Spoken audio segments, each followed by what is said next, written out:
ومولانا محمد طب القلوب ودوائها وعافية الأبدان وشفائها ونور الأبصار وضيائها وروح الأرواح وغذائها وعلى آله وأصحابه وصحبه وبارك وسلم صلاة وسلام عليك يا رسول اللہ صلی اللہ علیہ وآلہ وسلم۔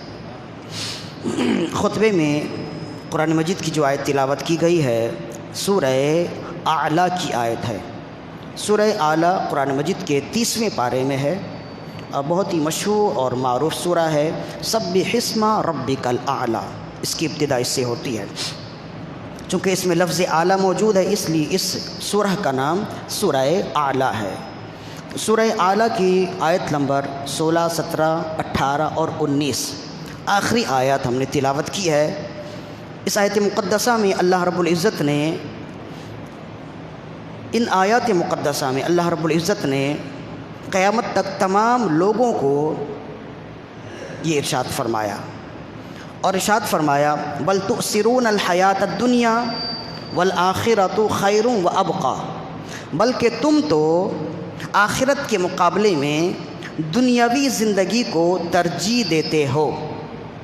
بل تؤثرون الحیات الدنیا، بلکہ تم دنیاوی زندگی کو آخرت کے مقابلے میں ترجیح برتری دیتے ہو۔ والآخرۃ خیر وابقی، حالانکہ آخرت بہتر ہے اور باقی رہنے والی ہے۔ یعنی آخرت کی زندگی بہتر ہے دنیا کے مقابلے میں، وابقی، اور باقی رہنے والی ہے۔ دنیا فنا ہے اور آخرت بقا ہے، دنیا ادنا ہے اور آخرت اعلیٰ ہے۔ کسی بھی طرح سے دنیا کا مقابلہ آخرت سے نہیں ہے۔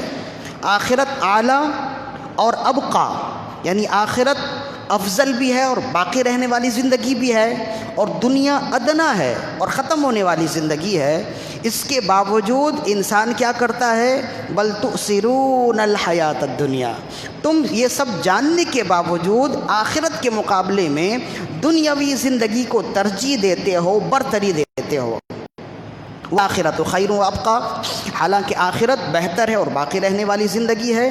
ان فی ھذا لفی الصحف الاولی صحف ابراہیم و موسیٰ، بے شک یہ ساری باتیں پچھلے صحائف میں بھی موجود تھیں، اور ان صحائف سے مراد صحائف ابراہیم علیہ السلام اور صحائف موسیٰ علیہ السلام، یعنی ساری باتیں جو قرآن مجید میں موجود ہیں، یا بالخصوص یہ بات کہ دنیا کو آخرت کے مقابلے میں ترجیح انسان دیتا ہے، حالانکہ آخرت دنیا کے مقابلے میں بہتر ہے۔ یہ ساری باتیں جو قرآن مجید میں موجود ہیں یہ پچھلی صحائف یعنی پچھلی کتابوں میں بھی موجود ہیں، اور جن انبیاء کرام پر صحائف اترے یعنی کچھ احکام اترے ان احکام میں بھی یہ باتیں موجود تھیں۔ بالخصوص حضرت ابراہیم علیہ السلام کے صحیفے میں، اور بالخصوص حضرت موسیٰ علیہ السلام کے صحیفے میں بھی یہ بات موجود تھی۔ اس میں دو باتیں ہیں جو قابل غور ہیں۔ ایک بات تو یہ ہے کہ یہ قرآن پچھلی تمام کتابوں کا تسلسل ہے۔ ایسا نہیں کہ قرآن میں کچھ الگ سے حکم موجود ہو، کوئی نیا حکم موجود ہو۔ ہاں، اس میں پچھلے احکام کی تفصیل ضرور ہے، لیکن یہ قرآن پچھلی کتابوں کا تسلسل ہے۔ یعنی آدم علیہ نبینا علیہ الصلوۃ والسلام سے لے کے نبی آخر الزمان صلی اللہ علیہ وسلم تک جتنے انبیاء کرام آئے، بعض انبیاء کرام کو کتابیں دی گئیں اور بعض انبیاء کرام کو بعض احکام دیے گئے جنہیں صحیفہ یا صحائف کہتے ہیں۔ ان تمام کتابوں میں جو باتیں موجود تھیں وہی ساری بات قرآن مجید میں موجود ہیں۔ ہاں، بس اتنا ہے کہ ان میں بعض باتیں مجمل تھیں تو قرآن مجید نے اس کی تفصیل کر دی، ان میں بعض باتیں کم تھیں تو قرآن مجید میں اس کا اضافہ کر دیا، لیکن قرآن مجید پچھلی تمام کتابوں کا تسلسل ہے۔ یہ بتلانا مقصود اس لیے ہے کہ ایک بات ذہن میں آتی ہے، عیسائیوں کے پاس ان کی اپنی کتاب موجود ہے انجیل، یہودیوں کے پاس ان کی اپنی کتاب موجود ہے تورات، تو کہیں گے جب ہمارے پاس ہماری اپنی کتاب موجود ہے، جب ہم نے اپنی کتاب پڑھ لی ہے تو قرآن کیوں پڑھیں؟ عیسائی کہیں گے جب ہم نے اپنی کتاب پڑھ لی ہے، جب ہم اپنی کتاب پڑھتے ہیں تو پھر قرآن کیوں پڑھیں؟ تو ان کے لیے یہ جواب ہے کہ یہ قرآن انہی کتابوں کا تسلسل ہے، بالکل اسی طرح جیسے ہمارے زمانے میں پہلی جماعت کے بچے کو بھی اسلامیات کی کتاب دی جاتی ہے اور 10ویں جماعت کے بچے کو بھی اسلامیات کی کتاب دی جاتی ہے، لیکن 10ویں جماعت کے کا بچہ اسلامیات کی کتاب پڑھتے ہوئے یہ کبھی نہیں کہتا کہ یہ کتاب تو میں بچپن میں پڑھ چکا ہوں، پہلی جماعت میں پڑھ چکا ہوں، تو پھر 10ویں جماعت میں یہی اسلامیات کیوں پڑھوں؟ چونکہ ہم تو اسلامی لوگ ہیں تو اسلامی کتاب کا ہی حوالہ دیا جائے گا، ورنہ ساری کتابوں کا یہی حال ہے کہ پہلی کتاب میں، پہلی جماعت میں بھی اسلامیات کی کتاب ہے اور 10ویں جماعت میں بھی اسلامیات کی کتاب ہے، تو 10ویں جماعت میں اسلامیات کی کتاب پڑھنے والا بچہ یہ اعتراض نہیں کرتا کہ میں تو اسلامیات پڑھ چکا ہوں، پہلی جماعت میں پڑھ چکا ہوں، تو 10ویں جماعت میں کیوں پڑھوں؟ تو اس سے کہا جائے گا یہ جو 10ویں جماعت میں اسلامیات کی کتاب ہے یہ پہلی جماعت کی اسلامیات کی کتاب کا ہی تسلسل ہے۔ وہ ایسے کہ پہلی جماعت میں جو تم نے اسلامیات کی کتاب پڑھی اس میں بعض باتیں ہلکی تھیں، بعض باتیں مختلف تھیں، بعض باتیں مختصر تھیں، انہی بعض ہلکی اور مختصر باتوں کو اب تفصیل سے بیان کر دیا گیا ہے۔ تو بالکل اسی طرح انجیل جن کے پاس موجود ہے، تورات جن کے پاس موجود ہے، وہ بھی قرآن مجید پڑھنے کے محتاج ہیں، اس لیے کہ ان کے پاس جو قرآن مجید، ان کے پاس جو کتاب موجود ہے ان میں بعض باتیں تفصیل طلب ہیں اور انہی تفصیل طلب باتوں کو قرآن مجید نے تفصیل سے بیان کیا ہے۔ لہذا ہم یہ کہتے ہیں کہ پچھلی جتنی کتابیں اور جتنے صحائف آئے، قرآن مجید ان تمام کتابوں اور تمام صحائف کا تسلسل ہے۔ ایسا نہیں ہے کہ کوئی کہے ہم نے تو اپنی کتاب پڑھ لی تو یہ کیوں پڑھیں؟ بالکل اسی طرح جس نے پہلی جماعت، دوسری جماعت، تیسری جماعت میں اسلامیات کی کتاب پڑھی ہے، اس کے باوجود وہ محتاج ہے کہ وہ 10ویں جماعت میں بھی اسلامیات کی کتاب پڑھے۔ اگر وہ 10ویں جماعت میں اسلامیات کی کتاب نہیں پڑھے گا، یہ کہے گا کہ میں تو پہلے پڑھ چکا ہوں، تو فیل ہو جائے گا۔ بالکل اسی طرح جنہوں نے پچھلی کتابیں پڑھی ہیں اگر وہ قرآن مجید نہیں پڑھے گا تو دنیا و آخرت کے تمام امتحان میں فیل ہو جائے گا۔ لہذا قرآن مجید اسی وجہ سے ارشاد فرماتا کہ ہم نے یہ جو بات ارشاد کی ہے، ہم نے یہ جو کہا ہے کہ تم دنیاوی زندگی کو آخرت کے مقابلے میں ترجیح دیتے ہو، آخرت کے مقابلے میں ترجیح دیتے ہو، اسے اہمیت دیتے ہو، والآخرۃ خیر و ابقیٰ، حالانکہ آخرت بہتر ہے اور باقی رہنے والی ہے۔ یہ بات ہم پچھلے صحائف میں، پچھلی کتابوں میں بھی بیان کر چکے۔ ان فی ھذا لفی الصحف الاولی صحف ابراہیم و موسیٰ۔ حضرت ابو ذر غفاری رضی اللہ تعالی عنہ نے جب یہ آیت نازل ہوئی تو امام قرطبی نے بھی لکھا اور جناب تفسیر جمل میں بھی یہ روایت موجود ہے اور دیگر تمام اکثر و بیشتر کتب تفاسیر میں یہ روایت موجود ہے اسی آیت کے تحت۔ کہتے ہیں حضرت ابو ذر غفاری رضی اللہ تعالیٰ عنہ نے عرض کیا، یا رسول اللہ صلی اللہ علیہ وسلم فما کانت صحف ابراہیم و موسیٰ، یا رسول اللہ صلی اللہ علیہ وسلم ابراہیم علیہ السلام اور بالخصوص موسیٰ علیہ السلام کے صحائف میں کیا باتیں تھیں جس کا ذکر قرآن مجید میں ہے کہ وہ کیا باتیں تھیں؟ تو نبی آخر الزمان صلی اللہ علیہ وسلم نے ارشاد فرمایا کہ کانت عبرن کلہا، یعنی کہ حضرت موسیٰ علیہ السلام کے صحائف میں جتنی باتیں تھیں وہ تمام باتیں اکثر و بیشتر نصیحت اور عبرت پر محمول تھیں۔ وہ تمام باتیں عبرتوں پر تھیں، نصیحتوں پر تھیں، یعنی قرآن مجید کے علاوہ جتنی کتابیں ہیں ان میں اکثر و بیشتر باتیں نصیحتوں پر مشتمل ہیں، عبرتوں پر مشتمل ہیں۔ پھر نبی آخر الزمان صلی اللہ علیہ وسلم نے ارشاد فرمایا ان میں سے بعض باتیں جو پچھلے صحائف میں بالخصوص حضرت موسیٰ علیہ السلام کے صحیفے میں ہے، ان میں سے بعض باتیں یہ ہیں۔ اللہ رب العزت اس کتاب میں اپنے بندوں سے مخاطب ہو کے ارشاد فرماتا، عجبت لمن ایقن بالموت ثم لا یفرح ثم کیف یفرح، مجھے تعجب ہے اس شخص پر جو موت کا یقین رکھتا ہے پھر بھی کیسے خوش رہتا ہے۔ عجبت لمن ایقن بالموت کیف یفرح، مجھے تعجب ہے اس شخص پر، یعنی میں تعجب کرتا ہوں اس شخص پر جو موت کا یقین رکھتا ہے پھر بھی خوشی میں ہوتا ہے۔ مطلب یہ ہے کہ وہ موت کا یقین تو رکھتا ہے لیکن اس دن کے آنے سے قبل اس دن کی تیاری نہیں کرتا۔ تعجب کی بات نہیں ہے۔ ہم جب بھی کسی میت کو قبرستان میں دفنا کے آتے ہیں تو اکثر و بیشتر انسان کے ذہن میں یہی بات ہوتی ہے کہ مرنا اسی نے تھا، اسی کو مار کر اسی کو دفنا کر آئے، مجھے یہاں پہ آنا نہیں ہے، تو یہی تو غفلت ہے۔ ہر شخص کا حالانکہ یقین ہے، اگر اس کا یہ یقین نہ ہو، اگر اس کا ایمان نہ ہو تو وہ صاحب ایمان نہیں ہوگا۔ موت کا یقین ہر ایک کو ہے، ہر شخص یہ سمجھتا ہے کہ اس نے مرنا ہے، اس دنیا کو چھوڑنا ہے، یہ دنیا فانی ہے، محبوب تجھ کو ہوئی آہ کیا چیز مرغوب تجھ کو، سمجھ لینا اب خوب چاہیے تجھ کو، ہوئی آہ کیا چیز مرغوب تجھ کو، جگہ جی لگانے کی دنیا نہیں ہے، یہ عبرت کی جا ہے تماشا نہیں ہے۔ جب اس بزم سے اٹھ گئے دوست اکثر، اور اٹھتے چلے جا رہے ہیں برابر، جب ہر وقت پیش نظر ہے یہ منظر، یہاں پہ تیرا دل بہلتا ہے کیوں کر، جگہ جی لگانے کی دنیا نہیں ہے، یہ عبرت کی جا ہے تماشا نہیں ہے۔ ہر شخص یہ جانتا ہے، جب وہ مانتا ہے، جب وہ جانتا ہے کہ اس نے بھی ایک دن اس دنیا سے آنکھیں بند کر لینی ہیں، سارا سب کچھ کیا دھرا پیچھے رہ جائے گا، خالی ہاتھ آیا تھا اور خالی ہاتھ ہی جائے گا، ہر شخص جانتا ہے۔ اگر کوئی کہے کہ مجھے اس کا یقین نہیں ہے تو صاحب ایمان نہیں ہوگا۔ جب یقین ہے تو پھر تیاری کیوں نہیں کرتا؟ اللہ رب العزت فرماتا، پچھلے صحائف میں، پچھلی کتابوں میں یہ باتیں موجود ہیں کہ عجبت لمن ایقن بالموت کیف یفرح، تعجب ہے، تعجب خیز شخص ہے وہ شخص جو موت کا یقین رکھتا ہے، اس کے باوجود وہ تیاری نہیں کرتا۔ پھر فرمایا عجبت لمن ایقن بالنار کیف یضحک، تعجب ہے جو دوزخ کے وجود کا ایمان رکھتا ہے، اس کے باوجود ہنستا رہتا ہے، دوزخ سے بچنے کی تیاری نہیں کرتا۔ جبکہ رسول اللہ صلی اللہ علیہ وسلم نے ارشاد فرمایا کہ فرشتوں نے جب سے دوزخ کو دیکھ لیا، حضرت جبریل امین کے بارے میں، جس دن سے جبریل امین نے دوزخ اور دوزخ کی بہکتی ہوئی دہکتی ہوئی آگ کو دیکھا، اس دن سے آپ نے مسکرانا چھوڑ دیا، اس دن سے آپ نے مسکرانا چھوڑ دیا۔ تو اللہ نے فرمایا عجبت لمن ایقن بالنار کیف یضحک، تعجب ہے اس شخص پر جو دوزخ کا یقین بھی رکھتا ہے، اس کے باوجود دوزخ سے بچنے کی تیاری نہیں کرتا۔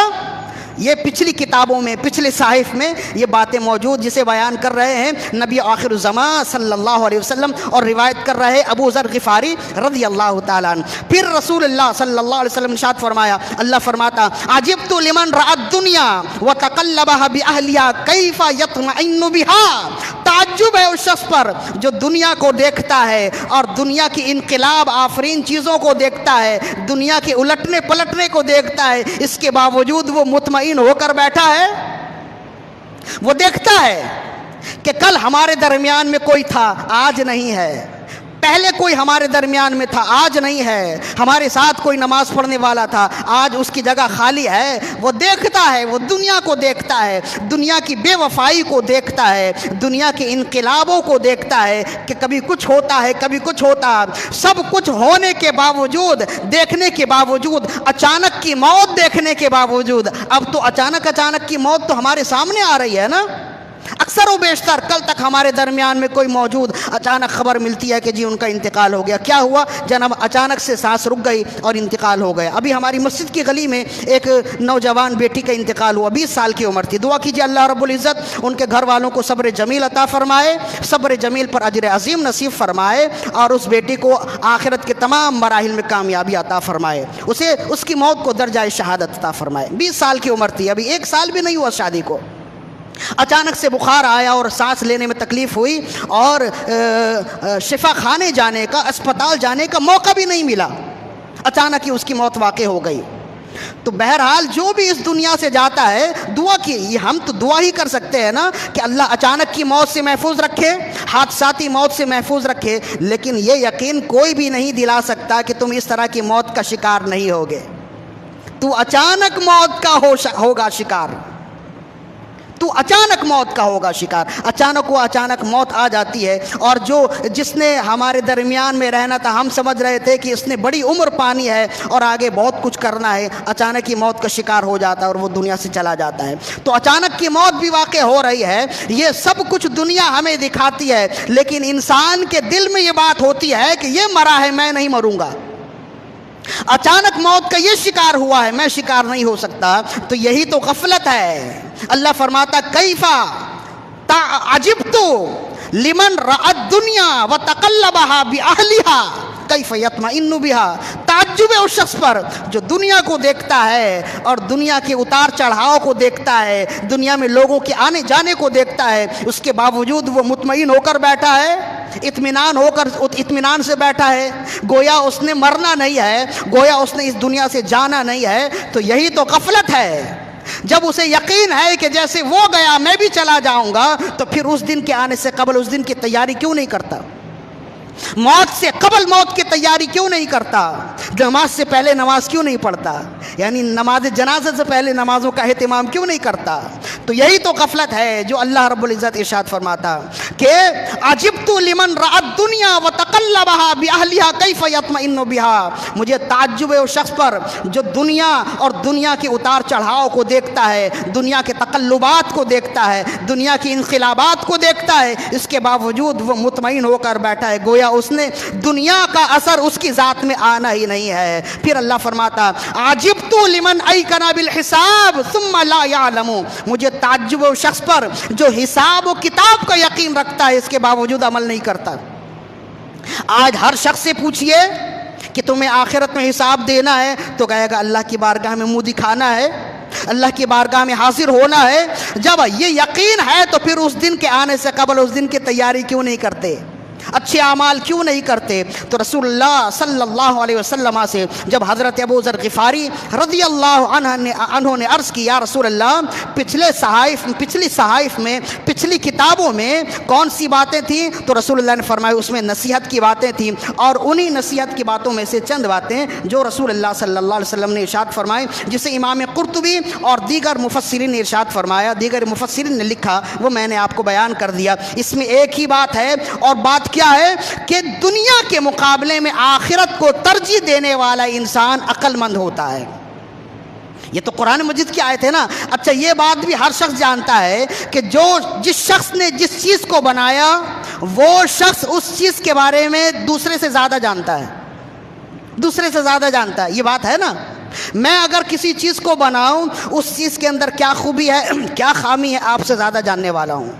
آپ جانتے ہیں یہ عجیب سی بات ہے کہ جو کولڈ ڈرنک بنانے والے ہوتے ہیں وہ کولڈ ڈرنک پیتے نہیں ہیں، ہم تو اسے آب حیات سمجھ کے پی رہے ہوتے ہیں نا، لیکن جو کولڈ ڈرنک بنانے والے ہیں، جو اسی کمپنی میں اسی جگہ کام کرنے والے ہیں، وہ پیتے نہیں ہیں۔ کیوں نہیں پیتے؟ وہ جانتے ہیں کہ اس میں کیا کیا ملایا گیا، وہ جانتے ہیں کہ اسے کس طرح سے بنایا گیا، وہ اس سے دور رہتے ہیں۔ کہتے ہیں مجھے اگر پیاس لگے تو میں دودھ پی لوں گا، مجھے اگر طاقت کی ضرورت ہو میں دودھ پی لوں گا، اگر پیاس لگے پانی پی لوں گا، یہ پینے کی چیز نہیں ہے۔ ہم تو آب حیات اور شفا بخش چیز سمجھ کے پی رہے ہوتے ہیں، لیکن اس میں جتنا نقصان ہے دنیا کا کوئی ڈاکٹر یہ نہیں کہہ سکتا کہ یہ اس کے اندر ہاضمہ ہوتا ہے۔ یہ کھانا پینا کھا کر انسان جب پیتا ہے تو کھانا ہضم ہو جائے، دنیا کا کوئی ڈاکٹر نہیں ہے۔ وہ جو ڈکار آتی ہے وہ اس لیے آتی ہے کہ اس کے اندر وہ چیز ہے جو ڈکار انسان کو دیتی ہے، ہم سمجھتے ہیں کہ کھانا ہضم ہو رہا ہے۔ دنیا کا کوئی ڈاکٹر یہ نہیں کہتا، ہم نے تو ریسرچ کیا ہے اور ہم نے اچھی طرح ریسرچ کیا ہے۔ یہ تو ٹیلی ویژن تو ہے ہی دجل کا نام، اس کے اندر جو چیز ہے جتنی چیزیں ہیں اس کے اندر وہ ساری چیزیں نقلی ہیں، دکھاوے کی چیزیں ہیں، وہ ہمیں وہ چیز دکھاتے ہیں جو اصل نہیں ہوتی۔ داغ تو اچھے ہوتے ہیں، یہ تو ٹیلی ویژن کا نعرہ ہے نا۔ کیا تم نے اپنے نبی صلی اللہ علیہ وسلم کا فرمان بھلا دیا کہ صفائی نصف ایمان ہے؟ ایک تو رسول اللہ کا فرمان صفائی نصف ایمان ہے، لیکن ٹیلی ویژن میں آپ یہ نعرہ سنتے رہتے ہیں داغ تو اچھے ہوتے ہیں۔ تو وہاں تو ہے ہی، وہ تو دنیا ہی دجل کی ہے۔ اس دجل کی دنیا سے اگر اپنی زندگی کو سنوارنے کی کوشش کریں گے مزید زندگی کا بیڑا غرق ہوگا۔ وہاں دکھایا جاتا ہے بھائی آپ نے خوب کھا لیا اور کھانے کے بعد آپ نے کولڈ ڈرنک چڑھا لی تو آپ کا سارا کھانا ہضم ہو گیا۔ یہ دجل ہے، فریب ہے۔ دنیا کا کوئی ڈاکٹر یہ نہیں کہتا کہ کولڈ ڈرنک پینے سے آپ کا کھانا ہضم ہو جائے گا۔ اس میں بیماری ہے، اس میں کمزوری ہے، اس میں ہر وہ چیز ہے جو آپ کے جسم کو، جو آپ کی صحت کو خراب کرنے والی ہے۔ تو مطلب یہ ہے کہ جو بنانے والے ہیں وہ اسے جانتے ہیں کہ ہم نے بنایا، ہمیں معلوم ہے کہ اس میں کیا کیا کیمیکلز ملے ہیں، صحت کو نقصان پہنچانے والی کیا کیا چیز موجود ہے، تو وہ نہیں پیتا۔ مطلب بتلانا، یہی حال ہر چیز کا ہے، بتلانا مقصود یہ ہے جو شخص بنانے والا ہوتا ہے وہ دوسروں کے مقابلے میں اس کی حیثیت کو زیادہ جانتا ہے نا۔ یہی حال ہے کہ دنیا بنانے والا کون ہے؟ رب قدیر ہے، اللہ ہے۔ ہم دنیا کو رنگین سمجھ رہے ہیں، ہم دنیا کو بہت خوب سمجھ رہے ہیں، لیکن رب فرما رہا ہے کہ میں دنیا کو بنانے والا ہوں۔ میں تمہیں بتاتا ہوں کہ آخرت دنیا کے مقابلے میں اچھی ہے، دنیا آخرت کے مقابلے میں اچھی نہیں ہے۔ لہذا جب میں یہ کہہ رہا ہوں تو میری بات مانو، اس لیے کہ میں بنانے والا ہوں، میں اس کی حقیقت کو، میں اس کی اصلیت کو جانتا ہوں۔ اس کے باوجود انسان دنیا کو آخرت پر ترجیح دیتا ہے، دنیا کو آخرت پر ترجیح دیتا ہے۔ اور اس ترجیح دینے کی وجہ کیا ہے؟ اس لیے کہ حضرت ابن مسعود رضی اللہ تعالی عنہ نے پوچھا، بتاؤ کہ یہ سب کچھ جاننے کے باوجود انسان دنیا کو آخرت پر ترجیح کیوں دیتا ہے؟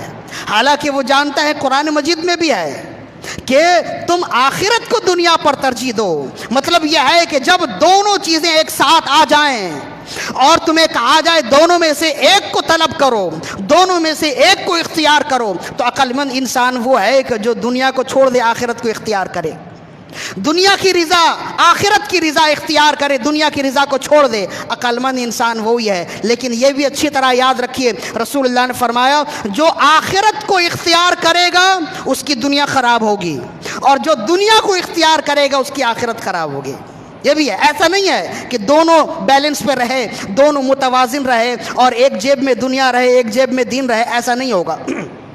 جو آخرت پر چلے گا دنیا کا نقصان ہوگا۔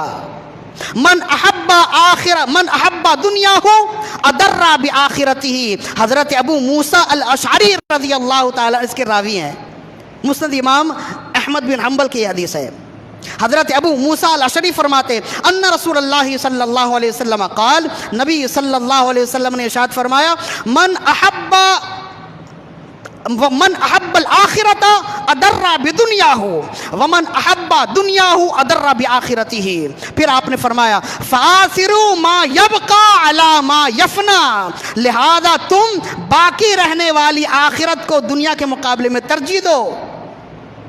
ایسا ہوگا جب دونوں چیزیں سامنے آئیں گی اور کہا جائے گا یا تو دین طلب کر لو یا دنیا طلب کر لو۔ اگر دنیا اختیار کرو گے دین کا نقصان ہوگا، اگر دین اختیار کرو گے تو دنیا کا نقصان ہوگا۔ تو پھر کیا کریں؟ رسول اللہ نے فرمایا دنیا کا نقصان چھوڑ دو، آخرت طلب کر لو، آخرت کا نقصان نہ ہو، آخرت کا نقصان نہ ہو۔ عقل مند انسان وہی ہوتا ہے۔ اب وہ کیوں اختیار کر لیتا ہے؟ حضرت ابن مسعود رضی اللہ عنہ نے ارشاد فرمایا اس کی وجہ یہ ہے آخرت بہت دور ہے اور دنیا جلدی مل جاتی ہے، لہذا جلدی ملنے والی چیز کو دیر سے اچھی ملنے والی چیز کے مقابلے میں انسان ترجیح دے دیتا ہے۔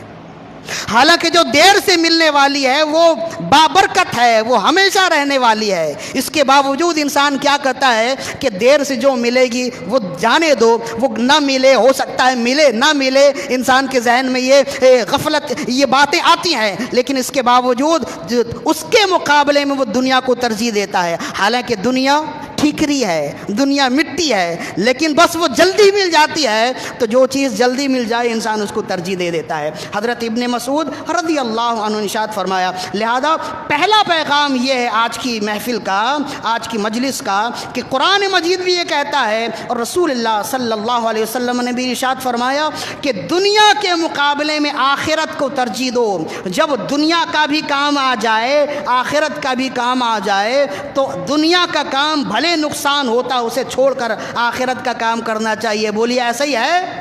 جب اگر ایسا ہی ہے تو پھر جمعہ کی نماز میں لوگ دیر سے کیوں آتے؟ دنیا کے کاموں میں ہی مصروف ہوتے ہیں نا، مشغول ہوتے ہیں۔ اگر وہ جلدی آئیں گے تو دنیا کا نقصان ہوگا، دنیا کا نقصان ہوگا، کسی کے کام کا نقصان ہوگا، کسی کے وقت کا نقصان ہوگا، بہرحال دنیا کا نقصان تو ہوگا۔ تو عقل مند انسان وہ ہے کہ وہ دنیا کا نقصان اٹھا لے، دین کا نقصان نہ اٹھائے۔ لہذا یہ اس بات کا تقاضا کرتی ہے کہ انسان کو چاہیے کہ آخرت کے کاموں کے لیے دوڑے، آخرت کے کاموں کی جانب بھاگے، یہ نہ دیکھے کہ میرا یہ نقصان ہو جائے گا۔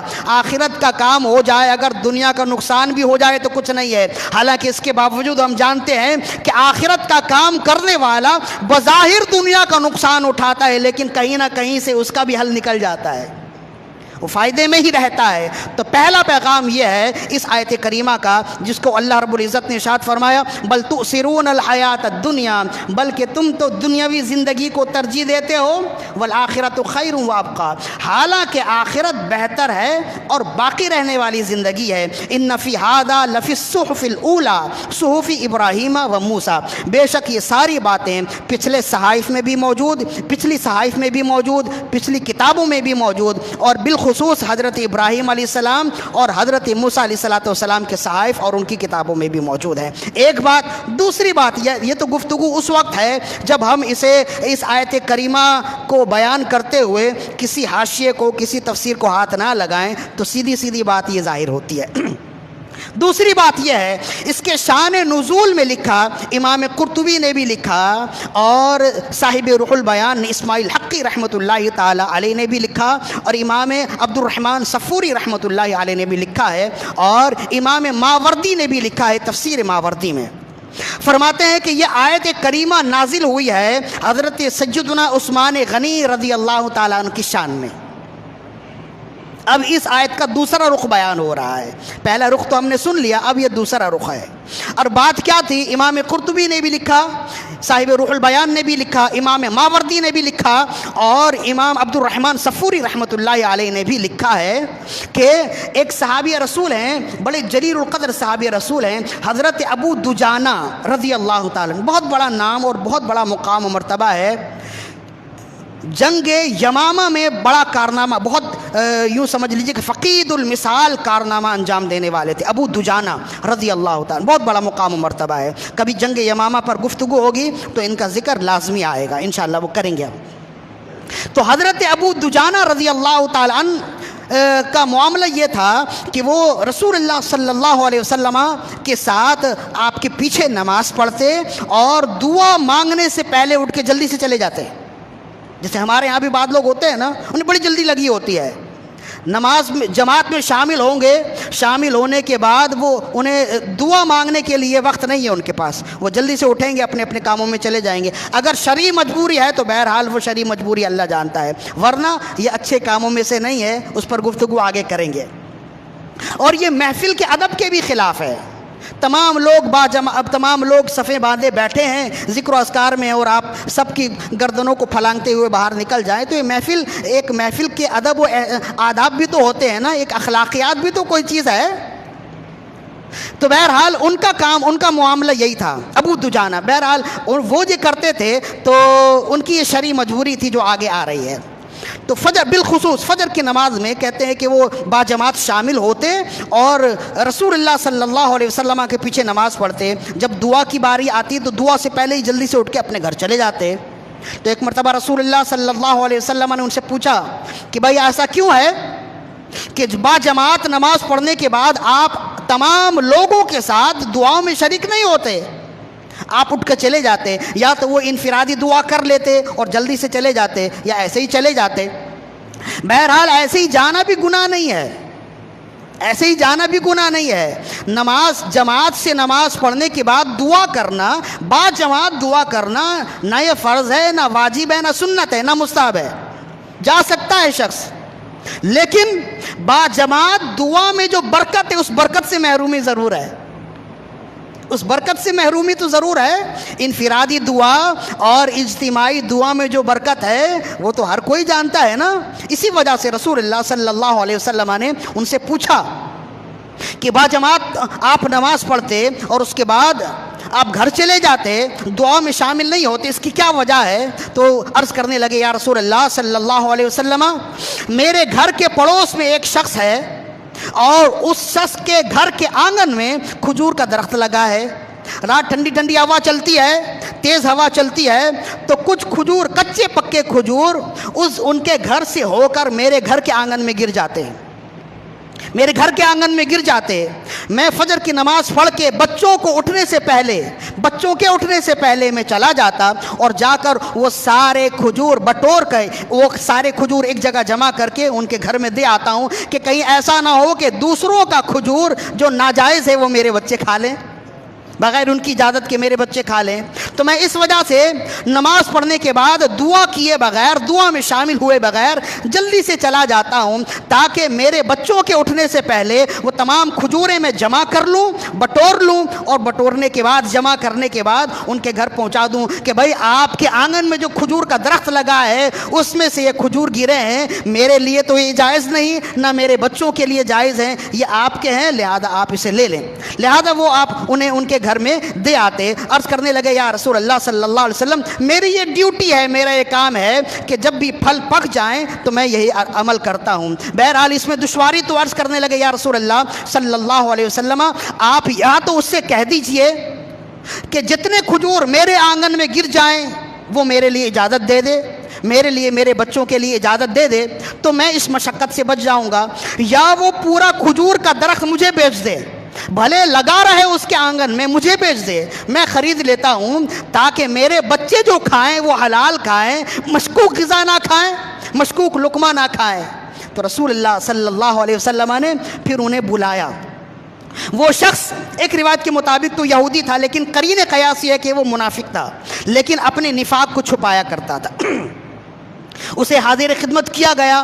رسول اللہ صلی اللہ علیہ وسلم نے ارشاد فرمایا میرے 10 درخت ہیں کھجوروں کے، وہ 10 کھجوروں کے درخت لے لو، اور اس کے بدلے میں نہیں، رسول اللہ صلی اللہ علیہ وسلم نے ارشاد فرمایا کہ تم اس کے لیے یہ کھجوریں اس کے اور اس کے بچوں کے لیے حلال کر دو، جتنی کھجوریں اس کے آنگن میں گریں وہ اس کے لیے حلال کر دو، جائز کر دو، اجازت دے دو. وہ عرض کرنے لگے کہا میں اجازت نہیں دوں گا. پھر رسول اللہ صلی اللہ علیہ وسلم نے دوسری تدبیر پیش کی. آپ نے فرمایا کہ اس ایک کھجور کے بدلے جنت میں 100 کھجوروں کی ضمانت دیتا ہوں، 100 کھجوروں کے درختوں کی ضمانت دیتا ہوں، جنت کی ضمانت دیتا ہوں، ان کے لیے ابو دجانہ کے لیے بیچ دو.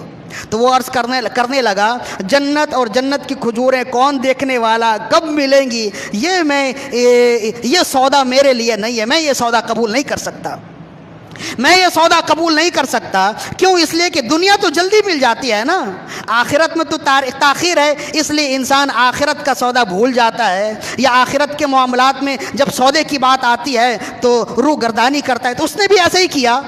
عرض کرنے لگا کہ جنت اور جنت کے پھل اور جنت کے میوے، جنت کے درخت وہ تو بہت دور کی بات ہے، اگر جلدی کی بات ہو، اگر دنیا کی بات ہو تو میں ماننے کے لیے تیار ہوں. بہرحال اس وقت رسول اللہ صلی اللہ علیہ وسلم کے پاس اس کے علاوہ کوئی اور تدبیر نہیں تھی، اس کے علاوہ کوئی اور دوسری راہ نہیں تھی، تو آپ خاموش ہو گئے.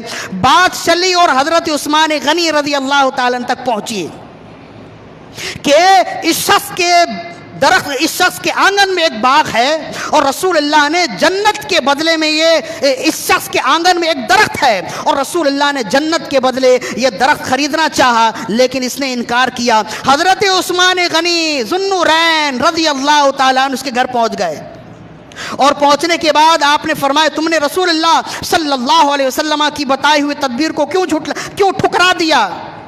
رسول اللہ صلی اللہ علیہ وسلم کا آفر کیوں تم نے نہ مانا؟ تو عرض کرنے لگا کہ وہ آخرت، وہ دنیا تو بہت دور ہے، مجھے تو دنیا میں ہی وہ آخرت اور آخرت کے پھل وہ تو بہت دور ہیں، مجھے دنیا کی ہی چیز چاہیے، مجھے دنیا کا حصہ چاہیے. لہذا حضرت عثمان، وہ تو تھا نا منافق تھا نا، تو حضرت عثمان غنی رضی اللہ تعالیٰ نے فرمایا ٹھیک ہے، میں ایک درخت کے بدلے اپنا پورا باغ تمہیں دیتا ہوں، اب تم راضی ہو؟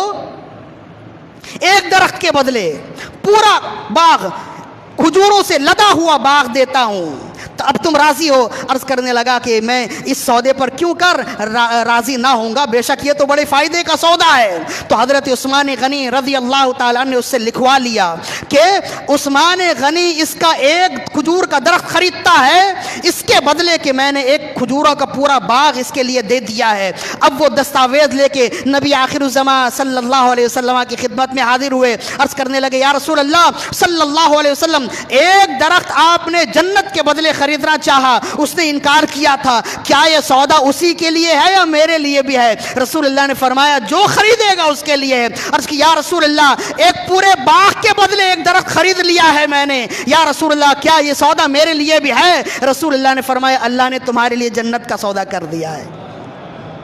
جنت کا سودا تمہارے لیے قبول کر لیا ہے، لہذا ایک درخت کے بدلے، ایک باغ کے بدلے حضرت عثمان غنی رضی اللہ تعالی عنہ نے پورا ایک درخت خریدا اور خرید کے رسول اللہ صلی اللہ علیہ وسلم کے لیے وقف کر دیا۔ اب وہ منافق تھا، وہ کہنے لگا یہ تو ہم نے بڑا اچھا سودا کر لیا، منافع کا سودا کر لیا کہ باغ بھی میرا ہو گیا، کھجور کا درخت بھی منتقل نہ ہوا، یہ بھی میرے گھر میں ہے، چند کھجور گریں گے تو میں ابو دجانہ کے گھر میں دے دوں گا۔ کہتے ہیں فلما ناما تلک اللیلۃ واصبحا قد تحولت الشجرۃ من دارہ الی دار ابی دجانہ، تو جب وہ یہ اس خوشی سے سویا اور جب صبح اٹھ کر دیکھتا ہے تو وہ درخت اس کے گھر سے منتقل ہو کے ابو دجانہ کے گھر میں لگا ہوا ہے۔ عبد الرحمن صفوری رحمۃ اللہ علیہ نے یہ عبارت نقل کی ہے۔ اب یہ ہے، پھر اس وقت یہ آیت نازل ہوئی، بل تؤثرون الحیات الدنیا والآخرۃ خیر وابقیٰ، تم تو دنیاوی زندگی کو ترجیح دیتے ہو، حالانکہ آخرت وہ بہتر ہے اور باقی رہنے والی ہے۔ ترجیح دینے والا وہ منافق تھا، اور جس نے دنیا کے مقابلے میں آخرت کو ترجیح دی وہ حضرت عثمان غنی رضی اللہ تعالی عنہ تھا۔ یعنی آخرت کے مقابلے میں دنیا کو ترجیح دینے والا منافق تھا، اور دنیا کے مقابلے میں آخرت کو ترجیح دینے والے حضرت عثمان غنی ذوالنورین رضی اللہ تعالیٰ عنہ تھے۔ تو کتنی باتیں اس سے معلوم ہوئی؟ ایک بات تو یہ معلوم ہوئی کہ رسول اللہ صلی اللہ علیہ وسلم نے تشویش اور ناراضگی کا اظہار کیا اس شخص کے لیے جو جماعت میں تو شامل ہوتا ہے لیکن دعا کیے بغیر چلا جاتا ہے۔ تو آپ نے ناراضگی کا اظہار کیا نا، لہذا اپنی عادت بنائیے، اگر بہت ضروری کام نہ ہو، شرعی مجبوری نہ ہو تو جماعت میں جیسے بیٹھے ہیں ویسے ہی بیٹھے رہیں۔ آپ 6 منٹ 7 منٹ جماعت میں شامل ہو گئے، 1 منٹ 2 منٹ دعا میں شامل نہیں ہو سکتے؟ کتنی بھی عجلت ہو تو کوشش یہ کیجئے کہ ایسا کریں۔ بہرحال اگر کوئی ایسا نہ بھی کرے تو وہ گناہگار نہیں ہوگا، یہ بھی اچھی طرح یاد رکھیے، لیکن یہ بات ضرور ہے کہ اجتماعی دعا کی جو برکت ہے وہ اس دعا سے محروم ضرور ہو جائے گا۔ اور اس پر تو مجھے حضرت غوث اعظم رضی اللہ تعالی عنہ کا ایک فرمان بھی ملا جو آپ نے غنیۃ الطالبین میں نقل کیا۔ حضور سیدنا غوث اعظم رضی اللہ تعالی فرماتے ہیں کہ اذا انصرف العبد من الصلاة ولم يحضر الدعاء تقول الملائکۃ انظروا الى هذا العبد الذي استغنى من الله عن الله۔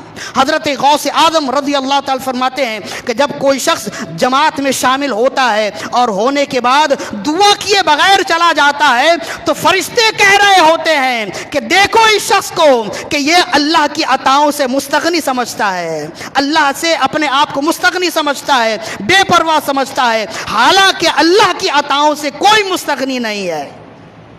ہر شخص کو اللہ کی عطا کی ضرورت ہے، لہذا یہ فرشتے کہہ رہے ہوتے ہیں۔ تو گویا انسان جب نماز پڑھنے کے بعد دعا نہیں کرتا تو اس کا یہ عمل بتلا رہا ہوتا ہے کہ اسے دعا کی ضرورت نہیں ہے، حالانکہ دعا کی ضرورت ہر ایک کو ہے۔ اور پھر ایسے ہی شخص کو ہم نے دیکھا ہے وہ دوسروں سے دعائیں کروا رہا ہوتا ہے۔ اپنے لیے جب دعا کی باری آتی ہے، جب دعا کے دروازے استجابات کے دروازے کھلے ہوتے ہیں، قبولیت کے دروازے کھلے ہوتے ہیں کہ خود بہت سے احکام موجود ہیں۔ علماء کرام نے فرمایا کہ فرض نماز کے بعد جو بھی دعا کی جائے وہ قبول ہوتی ہے۔ اب وہ تو دعا کرتا نہیں، وہ چلا جاتا ہے، بعد میں جب اس کا مسئلہ پڑے تو پھر لوگوں سے دعائیں کرواتا ہے۔ یہی تو مکافات عمل ہے نا۔ لہذا پہلا فائدہ اس سے یہ حاصل ہوا، اس روایت سے پہلا فائدہ یہ حاصل ہوا کہ جب آپ جماعت میں شامل ہو جائیں اللہ کی توفیق سے تو پھر کوشش کریں کہ با جماعت دعا، جس طرح با جماعت نماز میں شامل رہے با جماعت دعا میں بھی شامل رہے، پھر چلے جائیں۔ پھر میں کہتا ہوں کہ اگر پھر بھی کوئی شخص اٹھ کر چلا جائے تو وہ گناہ گار نہیں ہوگا، محروم ضرور ہوگا۔ لہذا یہ محرومی بھی بہت بڑی چیز ہے، اس سے بچنا چاہیے، ایک بات۔ اور دوسری بات یہ ہے کہ حضرت ابو دجانہ نے یہ کوشش کی، شرعی مسئلہ تھا، اور وہ مسئلہ کیا تھا؟ وہ چاہتے تھے کہ اپنے بچوں کو حلال لقمہ کھلائیں، جس سے ہمیں دوسرا فائدہ ملا۔ زندگی بھر کوشش کرنی چاہیے ہم خود بھی حلال روزی کھائیں، اپنے بچوں کو بھی حلال لقمہ کھلائیں۔ دو فائدہ، اس پر گفتگو مزید ہو سکتی تھی، وقت نہیں ہے۔ تیسرا اور آخری فائدہ یہ ہے کہ حضرت عثمان غنی رضی اللہ تعالی عنہ ایسے صحابی رسول ہیں جنہوں نے رسول اللہ صلی اللہ علیہ وسلم کی زبان سے اپنے لیے جنت خریدی ہے۔ ایسے صحابی ہیں حضرت عثمان غنی ذوالنورین رضی اللہ تعالی عنہ وہ جلیل القدر صحابی، تیسرے خلیفہ ہے نا، وہ جلیل القدر صحابی ہیں جنہوں نے زبان رسالت سے اپنے لیے جنت خریدی ہے۔ اب اپنے لیے کتنی جنت خریدی ہے؟ ایک واقعہ تو یہ ہو گیا، اور پھر حضرت ابو ہریرہ کی ایک روایت بھی موجود ہے اس پر، جسے امام حاکم نے المستدرک میں روایت کی۔ فرمائے اشترى عثمان بن عفان الجنت من النبی صلی اللہ علیہ وسلم مرتين، حضرت عثمان غنی رضی اللہ تعالی عنہ نے زبان رسالت سے اپنے لیے 2 بار جنت خریدی ہے۔ رسول اللہ کا کسی کے لیے ایک بار بھی جنت کہہ دینا کامیابی کی جنتی کہہ دینا کامیابی کی ضمانت ہے، لیکن حضرت عثمان غنی رضی اللہ تعالی عنہ کا مقام اور مرتبہ یہ ہے کہ آپ نے ایک بار نہیں 2 بار جنت خریدی ہے۔ اور پھر حضرت ابو ہریرہ رضی اللہ فرماتے ہیں ایک بار جب رسول اللہ صلی اللہ علیہ وسلم مدینہ تشریف لائے، بہت مشہور واقعہ ہے نا، میٹھے پانی کی قلت تھی اور ایک یہودی کا کنواں تھا میٹھے پانی کا، اور وہ مہنگے داموں مسلمانوں کو بیچتا تھا۔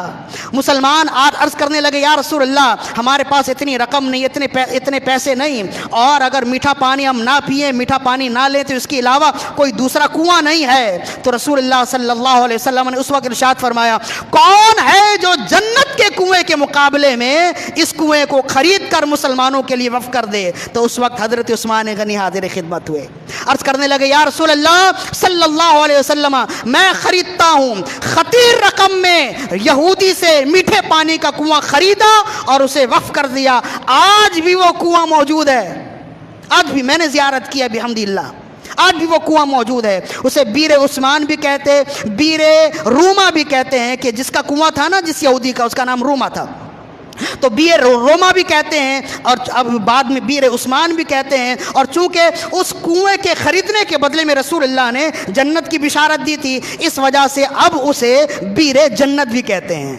یہ جنتی کنواں ہے۔ بحمدللہ تعالی اس کنویں کی زیارت بھی کی اور اس کنویں کا پانی پینے کی بھی سعادت ملی ہے۔ تو یہ ہے حضرت عثمان غنی رضی اللہ تعالی عنہ نے ایک بار زبان رسالت سے جنت خریدی، یہ حضرت ابو ہریرہ کی روایت ہے، حاکم المستدرک کی، ایک بار۔ اور دوسری بار جب جنگ تبوک کا موقع آیا جس میں مسلمانوں کی تعداد بہت زیادہ تھی لیکن سامان حرب و ضرب کی کمی تھی، تو رسول اللہ نے فرمایا کون ہے جو اللہ کی راہ میں مال دے اللہ اسے جنت دے گا، اللہ اسے اپنی رضا دے گا۔ حضرت عثمان غنی رضی اللہ تعالیٰ کھڑے ہوئے، عرض کرنے لگے یا رسول اللہ 100 اونٹ بمائے ساز و سامان کے اللہ کی راہ میں دیتا ہوں۔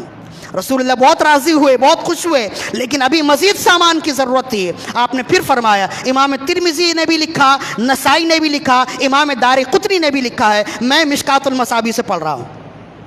تو پھر رسول اللہ نے دوبارہ ترغیب دی، پھر حضرت عثمان غنی کھڑے ہوئے، عرض کرنے لگے یا رسول اللہ 200 اونٹ بمائے ساز و سامان کے دیتا ہوں۔ مزید اور بھی ضرورت تھی، رسول اللہ نے پھر ترغیب کی، پھر لوگوں کو اس بات پر برانگیختہ کیا کہ اللہ کی راہ میں دو۔ پھر حضرت عثمان غنی تیسری بار بھی کھڑے ہوئے، عرض کرنے لگے 300 اونٹ بمائے ساز و سامان کے دیتا ہوں۔ تو فرماتے ہیں یہ وہ وقت تھا کہ رسول اللہ صلی اللہ علیہ وسلم نے ہاتھ اٹھائے اور فرمایا یا اللہ میں عثمان غنی سے راضی ہوں، تو بھی اس سے راضی ہو جا۔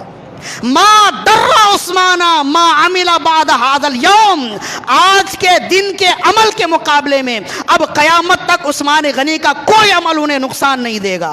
یہ جملے ہیں رسول اللہ صلی اللہ علیہ وسلم کے۔ تو کتنے اونٹ بمائے ساز و سامان کے دیے؟ 100 200 300 600 اونٹ ہو گئے۔ اب ہمارے ہاں معاملہ یہ ہے کہ اگر امام صاحب کسی کام میں ترغیب دیں کہ آپ مسجد کے لیے چندہ دیجئے یا مسجد کے لیے چندہ دیجئے، نام لکھوائیے، تو نام تو لکھوا دیتے جوش میں آ کے، لیکن بعد میں جب جوش ٹھنڈا ہو جائے، جب اپنے معاملات میں الجھ جائیں تو پھر غائب ہو جاتے، جتنا لکھوایا اتنا بھی نہیں دیتے، وہ غائب ہو جاتے، اللہ سے وعدہ کیا وہ بھی بھول جاتے۔ لیکن یہ دیکھیے عثمان غنی رضی اللہ تعالیٰ عنہ کے ماننے والے دیکھیے کہ ہمارا عمل کیا ہے اور ہمارے امام کا عمل کیا ہے۔ کتنا وعدہ کیا؟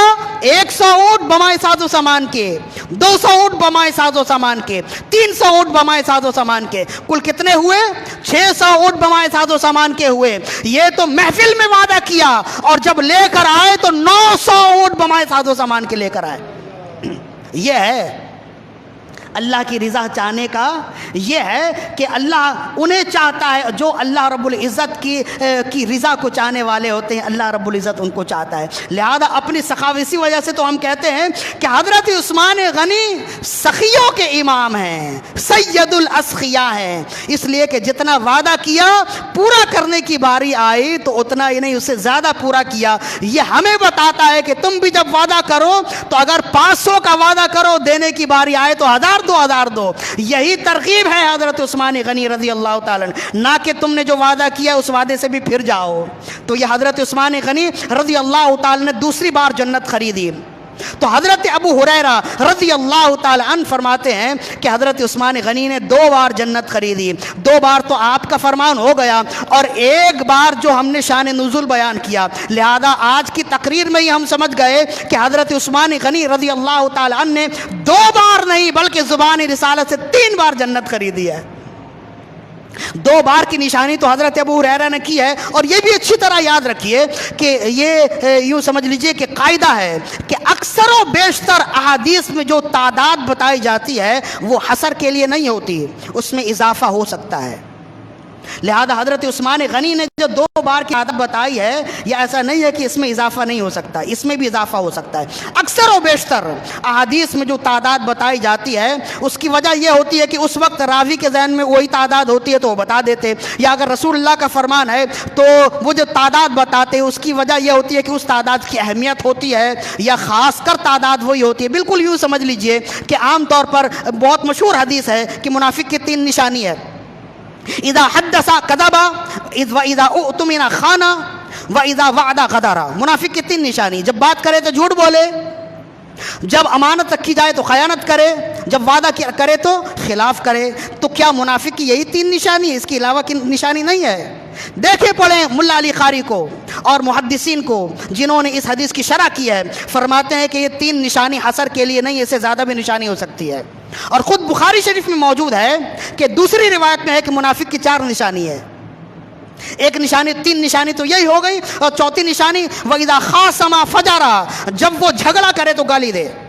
تو یہ منافق کی 4 نشانی تو ہو گئی نا، تو وہ 3 کا عدد تو ختم ہو گیا نا پھر۔ لہذا اکثر و بیشتر احادیث میں یہ قاعدہ کلیہ سمجھ لیجئے، اکثر و بیشتر احادیث میں جو تعداد بتائی جاتی ہیں وہ حصر کے لیے نہیں ہوتی۔ اس کی کئی مثالیں موجود ہیں، کئی مثالیں، ابھی تو میرے پاس وقت نہیں ہے ورنہ میں اس کی کئی مثالیں بھی دیتا۔ ہو سکتا ہے کہ اگلی نشست میں کبھی ایسا موقع آ جائے تو پھر میں اس کی مثالیں بھی دوں گا تاکہ بات مزید واضح ہو جائے۔ لہذا حضرت ابو ہریرہ نے جو فرمایا رضی اللہ تعالیٰ عنہ کہ حضرت عثمان غنی رضی اللہ تعالیٰ عنہ نے زبان رسالت سے 2 بار جنت خریدی ہے، یہ اس بات کی دلیل نہیں ہے کہ 2 سے 3 نہیں ہو سکتا۔ لہذا شان نزول کی ایک روایت اور 2 روایت جو حضرت ابو ہریرہ کی ہے، اس سے معلوم ہوا کہ زبان رسالت سے حضرت ابو ہریرہ حضرت عثمان غنی رضی اللہ تعالیٰ عنہ نے 2 بار نہیں بلکہ 3 بار جنت خریدی ہے، بلکہ میرا مطالعہ تو مزید اور بھی زیادہ بتاتا ہے۔ ملا علی قاری علیہ رحمت باری فرماتے ہیں، آپ نے خود لکھا، اسی حدیث کے تحت لکھا ہے، فرماتے ہیں کہ رسول اللہ صلی اللہ تعالی علیہ وسلم جب اور یہ بھی حدیث سنن جامع ترمذی کی ہے، فرماتے ہیں حضرت عثمان غنی رضی اللہ تعالی نے لوگوں سے فرمایا، لوگوں یہ بتاؤ کیا ایسا نہیں ہے کہ شروع میں جب مسجد نبوی بنائی گئی اور لوگوں کی تعداد زیادہ ہوئی، نمازیوں کی تعداد زیادہ ہوئی، تو رسول اللہ نے فرمایا کون ہے جو مسجد نبوی کے اطراف کی زمینیں خرید کے مسجد کے لیے وقف کرے، میرا رب اسے جنت دے گا۔ تو کہتے ہیں اس وقت حضرت عثمان غنی رضی اللہ تعالیٰ کھڑے ہوئے، عرض کرنے لگے یا رسول اللہ میں خریدتا ہوں 25,000 سونے کے سکوں کے بدلے میں مسجد نبوی کی زمین خریدی، اطراف کی زمین خریدی اور رسول اللہ کے حوالے کیا اور جنت کے حقدار ہوئے۔ یہ 4تھی بار کا جنت خریدنا تھا زبان رسالت سے۔ اور پھر ملا علی قاری علیہ رحمت بارک فرماتے ہیں 4تھی بار بھی نہیں، 1 بار کا اور جنت خریدنا ہے۔ فرماتے ہیں کہ جس طرح مسجد نبوی کی زمین خریدی ویسے ہی مسجد کعبہ کی بھی زمین حضرت عثمان غنی رضی اللہ تعالی عنہ نے خریدی، اور فرمایا کہ کعبہ کے اطراف میں جب جگہ تنگ ہو گئی تو جب زمین خریدنے کی باری آئی تو رسول اللہ صلی اللہ علیہ وسلم نے اطراف میں ایک شخص کی زمین تھی، اس سے فرمایا کہ یہ زمین بیچ دو، تو عرض کرنے لگا کہ میرے پاس اس کے علاوہ کوئی کوئی زمین نہیں ہے اور یہ ضرورت تھی کہ کعبہ کو مزید وسیع کیا جائے، تو حضرت عثمان غنی رضی اللہ تعالیٰ آئے اور آپ نے اس زمین کو خریدا، اسے راضی کیا، 10,000 سونے کے سکوں کے بدلے میں ایک چھوٹی سی زمین خریدی اور اسے بیت اللہ کے حوالے کیا، مسجد کعبہ کے حوالے کیا، رسول اللہ کے حوالے کیا کہ یا رسول اللہ اسے مسجد کعبہ میں شامل کیجئے۔ تو اب یہ 5ویں دفعہ تھی جب حضرت عثمان غنی رضی اللہ تعالیٰ عنہ نے زبان رسالت سے اپنے لیے جنت خریدی ہے، ایک بات۔ اور دوسری بات یہ ہے حضرت عثمان غنی رضی اللہ تعالیٰ عنہ کی یہ شان ہے کہ آج مسجد نبوی کی جو زمین ہے یہ بھی حضرت عثمان غنی نے خرید کے وقف کی تھی، اور مسجد کعبہ یعنی بیت اللہ کی جو زمین ہے اس زمین کو بھی خرید کے وقف کرنے والے حضرت عثمان غنی رضی اللہ تعالیٰ عنہ۔ کتنا بڑا مقام و مرتبہ ہے حضرت عثمان غنی کا کہ ایک بار اگر کوئی زبان رسالت سے اپنے لیے جنتی کی بشارت سن لے اس کے لیے سارے راستے آسان ہیں، وہ یقینی اور حتمی جنتی ہے۔ لیکن حضرت عثمان غنی رضی اللہ تعالیٰ عنہ کی شان یہ ہے کہ ایک بار نہیں، ابو ہریرہ فرماتے 2 بار جنت خریدی، اور میری تحقیق بتاتی ہے کہ حضرت عثمان غنی رضی اللہ تعالی عنہ نے 5 مرتبہ زبان رسالت سے اپنے لیے جنت خریدی ہے۔ تو ہمیں اب کیا ہے، اب خلاصہ کلام کیا ہے؟ سلمان فارسی جنتی ہیں، لہذا ان کا اکرام کیا جائے۔ حضرت ابو ذر غفاری زبان رسالت سے جنتی ہیں، ان کا اکرام کیا جائے۔ مقداد بن اسود زبان رسالت سے جنتی ہیں تو ان کا اکرام کیا جائے۔ جن کے لیے رسول اللہ نے 1 مرتبہ جنتی ہونے کی بشارت دی، ساری تمام مکاتب فکر کے لوگ ان کا اکرام اور ان کی عزت کرتے، تو جن کے لیے زبان رسالت سے 5 مرتبہ جنتی ہونے کی بشارت ملی ہے، کیا ان کا ادب و احترام ان سے زیادہ نہیں ہونا چاہیے؟